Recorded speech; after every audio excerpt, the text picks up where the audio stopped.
Hi everybody, I'm DJ Foster. Welcome to the second installment of the Steve Lyon Show, our weekly look at the Grand Valley State baseball team with head coach Steve Lyon. Coach, thanks for joining me. Good to be here, DJ. Well, you're probably just glad to be back inside. More than likely, a big weekend for you guys. You went 4-0 at Lake Erie, but those temperatures on the lake were pretty brisk. Talk about the weekend. You guys barely got into the 30s temperature-wise, but you still came out with 4 wins. Yeah, I've been coaching for a long time, DJ, and it may be the coldest I've ever been, and I wasn't playing. I was in the dugout, but the wind was blowing right in our faces, so the dugout wasn't a lot of help. We had been off for 2 weeks, so I was curious to see how our team would respond being off that long, and it took us a little while to get back into the swing of things, but our pitching held up fairly well. We got some timely hits and came out with 4 victories. Yeah, the first game on Saturday, you won 3-1. Joe Jablonski was tremendous. Had a no-hitter going through 6 innings, and he moved to 3-0 in the year. Became Grand Valley's all-time win leader that game. Yeah, just happy for Joe. He's been a great player for us. This is his 5th year. He's a 5th-year senior. He redshirted his first year, and been a really solid pitcher for us. And the last 2 years, been our #1 guy. So, kudos to him for his record. I did not, be honest with you, I don't think any of the coaches really realized that he had a no-hitter going into the 7th inning.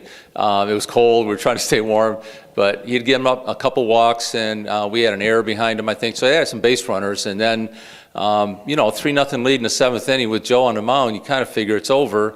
And then the next thing I knew, the bases were loaded, and nobody was out, and it's 3-1. So we had to get him out of there and brought Brad Zambron in, and he was tremendous. Struck out the first hitter he faced, and then got a comebacker that we turned into a double play and finished the game. So it was a big save for Brad. He's going to do wonders for us this year, I think, out of the bullpen.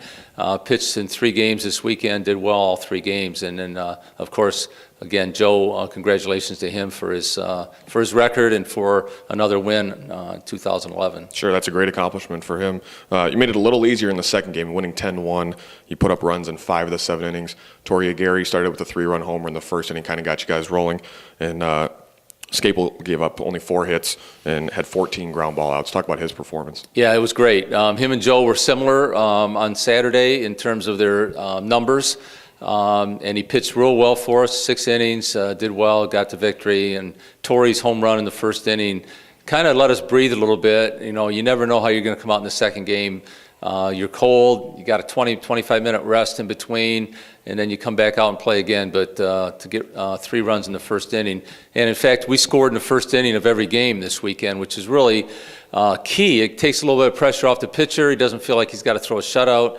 Feel like our offense starts rolling, and Torrey got us going that second game on Saturday with the 3-run homer. Yeah, it's a great start to that win. Now on Sunday, you came back. Weather wasn't any better. Got a win in the first game, 7-5. A couple guys with big games. Garrett Yatch had 3 hits. Paul Young and Steve Anderson both had multi-hit games. And Ryan Garman got the win in that game. Yeah, Yatch and Young at the top of our lineup have been key. I mean, they get on base a lot. They get a lot of base hits. They run the bases well. Garrett's a base-stealing threat every time he's on. And I think those 2 guys are the key for us scoring in the first inning of all 4 games, of course. So we hit the ball well. We kind of added on runs as the game went on and put it away and allowed us to breathe easier as the game went on, of course. And we got Scapel out after 6 innings, which was good too. And let somebody else get an inning in. Rademacher came in, threw pretty well the 7th inning. So overall, it was a good way to finish on Saturday, and we felt good going into Sunday with 2 victories behind us.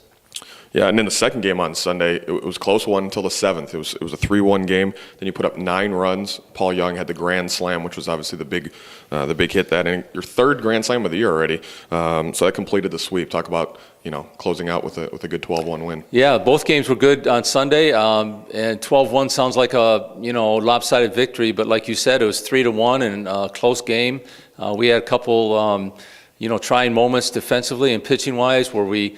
In the 6th inning, Whitney got in a little trouble, and we had to bring Zambron in. He threw 1 pitch, got out of the jam that we were in, and then we scored 9 runs in the top of the 7th to put the game away, so Brad didn't have to come out in the 7th, and we finished up with Billy Maple. And so it was good to get those guys some work. But again, Zambron got a save in the first game on Sunday, which was his 2nd save of the weekend, and then really saved us in the 6th inning of the second game, even though it was a 12-1 win.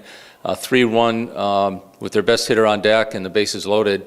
So he did a great job all weekend, like I said. Now, if you didn't have enough of Ohio last weekend, you get to go back this weekend and play Ashland. Always a good rivalry there between you guys.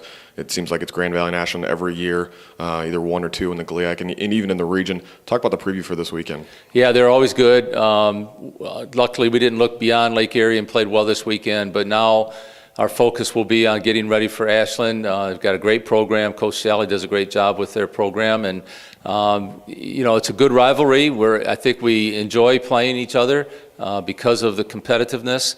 And we'll get on the bus again on Friday afternoon and head back to Ohio, and hopefully it'll be a little warmer. It'd be nice, but it'll be a good 4-game series with a very good team. Good deal. Make sure you bring your gloves and blankets and long johns, I guess. It's permanent. Sure. I never forget those, DJ. Great.